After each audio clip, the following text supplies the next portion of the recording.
Greetings, everyone. This presentation was given in 2025 at the Conference on Race, Racialization, and Resistance, Curriculum, Pedagogy, and the Humanities.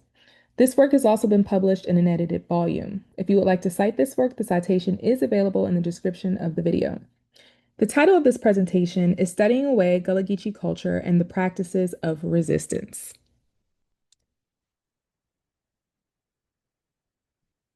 So during the 2024 summer semester, I led a small class of undergraduate students through a research-intensive and faculty-led study away course to select areas of the Gullah Geechee cultural corridor.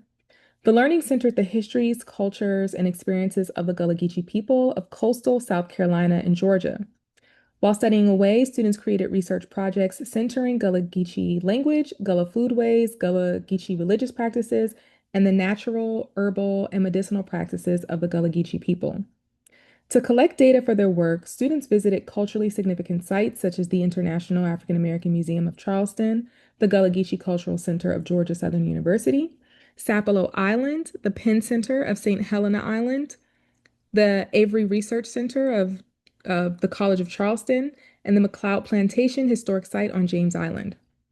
Some of the undergraduates interviewed Geechee people, and other students took field notes of their observations. All of the undergraduates used the information they collected to create critical qualitative research projects.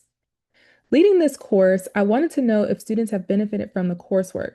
This includes how students experienced the site visits, what they took away from the travel and research, and what new knowledge or skills they acquired that could be applied to their growth as budding academics and professionals. Exploring this, my presentation will answer the following questions. One, in what ways do students experience a high impact and research-intensive study away course? And two, how might the study away course impact the student's personal, professional, and/or academic development? And on the screen, you'll see the students in a few places. At the top left, they are in one of the pens that were used to hold captive Africans in Savannah, Georgia. It's located in downtown Savannah. On the right, they are in the Cultural Center on the campus of Georgia Southern University. And at the bottom two photos, they are exploring the archives at the Avery Research Center. So to collect data for this qualitative case study, 4 of the students enrolled in the course were interviewed individually and in focus groups. The students were posed a series of questions about their motivations to enroll in the course, what they took from the course, and if or how they believe the course impacted their development. The questions were organized in multiple semi-structured interviews and focus groups where students shared some of their experiences in the course and what they could do with the information they acquired from the class. The interviews were chunked and coded for themes. So on the screen, you'll see photos of the students on the left. They are in the one of the oldest African American churches in Savannah. In the middle, they are right outside the church at the Haitian Memorial. And then on the right, they are in on St. Helena Island at the right outside the Penn Center. So the theoretical frameworks that best shape this work are critical race theory and servingness. Many Hispanic serving institutions serve a diverse student body, and many of those students might have experienced systematic barriers such as anti-Blackness, microaggressions, racism, and discrimination. Critical race theory helps educators at such institutions to challenge the dominant structures that prevent students from experiencing a quality education. A tenet of CRT intersectionality offers that experiences are shaped by intersectional identities. That is, some undergraduates often face multiple challenges, being non-traditional, having a racialized identity, being from an area of low resources or opportunity, having an undocumented status, and other factors that aid in marginalizing students. Considering the intersecting ways that students experience barriers to participating in high impact practices, educators should find ways to serve the specific needs of their students, and hence, servingness also guides this work. Servingness is a multidimensional framework that centers equitable education for Latinx students, especially those who attend a Hispanic serving institution. While all of the students enrolled in the study away do not identify as Latinx, all of the student participants attend the same Hispanic serving institution that values making education accessible to Latinx students and creating opportunities for positive academic outcomes. In turn, this makes education accessible to all students who attend the university. Therefore, it was essential to center servingness both in the course and as a framework for this work. Servingness can come in the form of culturally relevant pedagogies, affirming student identities, engagement with community, skills that develop leaders and scholars, and other practices that encourage academic excellence for Latinx students and for the students who attend Hispanic serving institutions.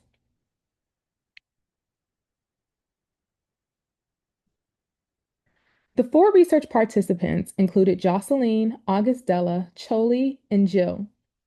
Jocelyn is an environmental studies major. She is Puerto Rican and of the traditional age of an undergraduate student. Augustella is a non-traditional student majoring in interdisciplinary studies. She's a proud parent, grandparent, and an African American woman. Choli is a senior anthropology major. Choli is in their mid-20s and Puerto Rican. Last, Jill is in her mid-20s, white American, and an anthropology major. All names of student participants are pseudonyms to protect the students' identities. With the exception of Jocelyn, whose pseudonym I created, all students chose their own names to be used for publication and presentations. So on the screen, you'll see the students. On the top left, they are in McLeod Plantation. They're touring the McLeod Plantation.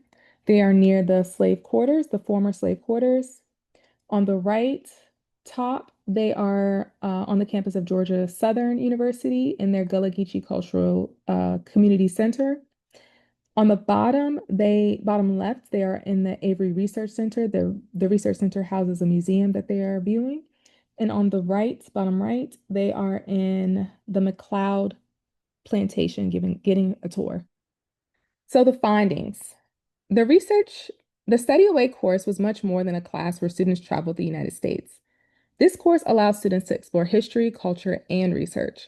The students were able to immerse themselves in this transformative experience that encouraged them to dig deep, think critically, and widen their worldviews.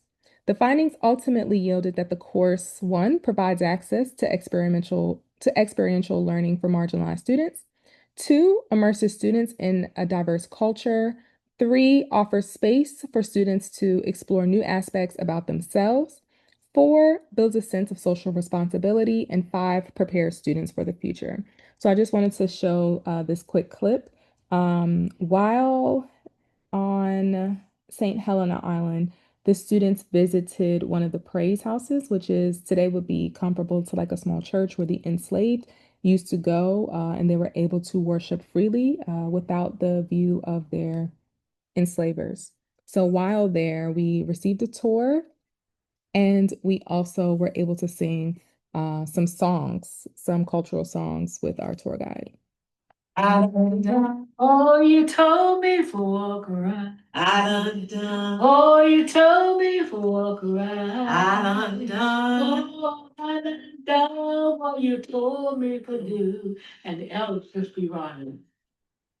I'm a soldier, and you say, in the army of the Lord.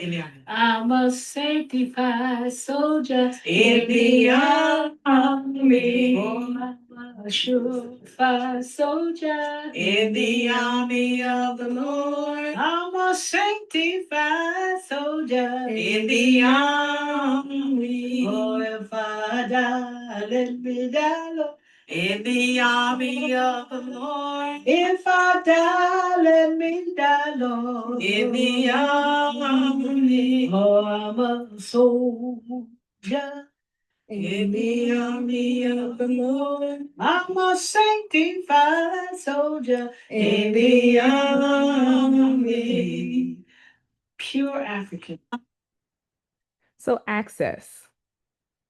Accessibility to experiential learning was important for Jill, who was interested yet somewhat intimidated by conducting research. Um, and I know in anthropology, a lot of people like consider research and like hut. And I'm considering that as well. And this was a really great like learning opportunity on research as a whole. And that is another thing I would tell people is like, it sounds really intimidating. It's like research intensive, and like it kind of scared me at first. I was like a little nervous. Like, am I going to be able to really, like, am I going to be good at this? But it has been like like a dip my toe in kind of thing, but still getting like a really full research experience. Um, but again, like really accessible to people who haven't done it before. And so that would be another thing I would tell. So, making research accessible to first time researchers is important. Many of the undergraduates who enroll in this course in the past and in the present have had little to no research experience. Therefore, it was important for the course to be accommodating to first time researchers. To do so, I walk the students through the research process and cater to first time researchers. So, culture. Immersing students in a diverse culture is also a major goal of the course.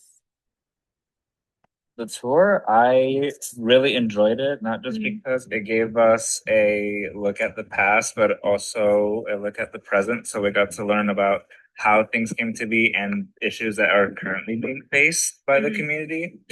And as for the basket weaving, it was very soul fulfilling because it's so different from the usual consumerist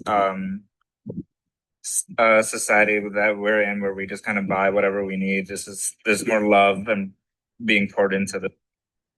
So the students like Choli appreciated that the course provided the experiences of the Gullah Geechee people from the perspectives and voices of the Gullah Geechee people, such as the sweetgrass basket making. So you can see the students learning how to weave baskets, a part of the Gullah Geechee cultural tradition. So the students also were able to explore themselves. So the students didn't just research the Gullah Geechee people, they delved into aspects about themselves that they did not know before engaging with this course. Through the study away, the students were able to learn about who they were. Jocelyn is a Puerto Rican student with brown skin and long curly hair. Before enrolling in the course, Jocelyn always knew her identity to be Puerto Rican. She never considered any other aspects specific to racial or ethnic background. While on the study away, however, Jocelyn was able to explore new aspects of herself, especially her identity. To me, it's made me kind of wanna, with this new perspective, kind of want to look back on my ancestry and see how it changes my views on it, I guess. I don't know. It just kind of made me intrigued, I guess. Yeah.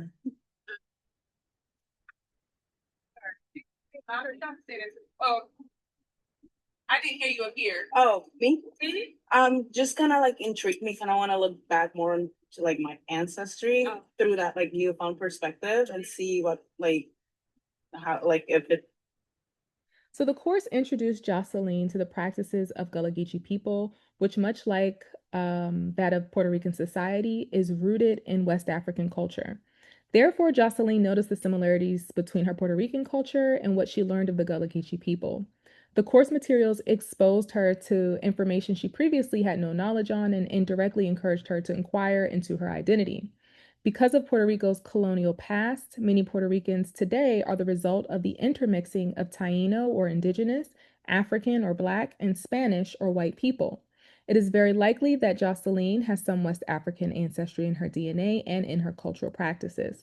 Jocelyn and her classmates were able to explore more about their ancestry at the Charleston International African American Museum, which you'll see in the photo below. So the museum has like this kiosk where you can look up birth certificates, census data, marriage records of your family, right? So you're able to explore more of your family. Now, the course, in terms of responsibility, the course encouraged a sense of responsibility for the students and made students feel an obligation to do something with their newly acquired knowledge. The students left the course feeling like they had a renewed sense of social or professional purpose. Um, I think that it kind of gave me another, I guess, tangible kind of thing to reaffirm like my positionality statement of I'm a white person in this country, and that comes with a certain level of like privilege and I guess power. And that I shouldn't just be listening to like the marginalized voices, but I also need to be listening to all of those voices because they're not always saying the same thing. Like we saw with the different presentations today, there's not always going to be like one agreeing opinion. And I think that keeping that knowledge in mind and being able to like continue to help raise those voices and like multiple voices within communities is really important. So Jill felt a responsibility to share the stories of marginalized groups, not just select experiences, but it is important to tell the stories of all marginalized groups. And last, the future. Studying away also prepares students for the future. The course exposes students to skills and knowledge that apply to post-graduation goals, academic growth, and professional development. That is, the course plants a seed for students. But that's something that I can always go back to. But for another side of the personal part of it is that it's really kind of driving a passion now to travel, and to see the world a little bit more and to experience other cultures. Professionally and academically, I'm maybe looking into some grad schools. No, we'll see. And because that's something that I think I would be interested in doing later, but not too late. I just want to get it over with. Because now I mean I'm just learning like all the work that I'm putting into my schooling and my furthering my education. I'm doing it. You know what I'm saying? Like it's for me. It's not for somebody else, and no one can ever say, "Oh, well, this happened." I can always say, "Well, I'm working to get my education. This is something that." So, discussion implications and conclusion. On the screen, you'll see the students exploring the McLeod plantation. They are looking inside the slave cabins. They are able to see the handprints of the enslaved children who shaped the bricks. They are also able to hold cotton similar to the cotton that the people would have picked on the plantation. And then right across the street from the plantation is a sacred burial site where enslaved Africans were buried. So, serving students who attend a Hispanic serving institution, this course was made accessible to marginalized students, incorporated culturally relevant materials, and exposed the students to the histories, cultures, and experiences of the Gullah Geechee people. Because college campuses are preparing students to be leaders in societies, their communities, and workplace, students should also be prepared to work with our country's diverse populations. This means that they would need to be familiar with people and cultures other than their own. Although in the state of Florida, where I formerly taught, is moving away from diversity, equity, and inclusion initiatives, I continue to instruct this course and my courses as a way for myself and students to resist control over our scholarship, education, and service to communities. I present this work to share the impact that these courses have on students, which in turns illustrate the need for such courses. Thank you.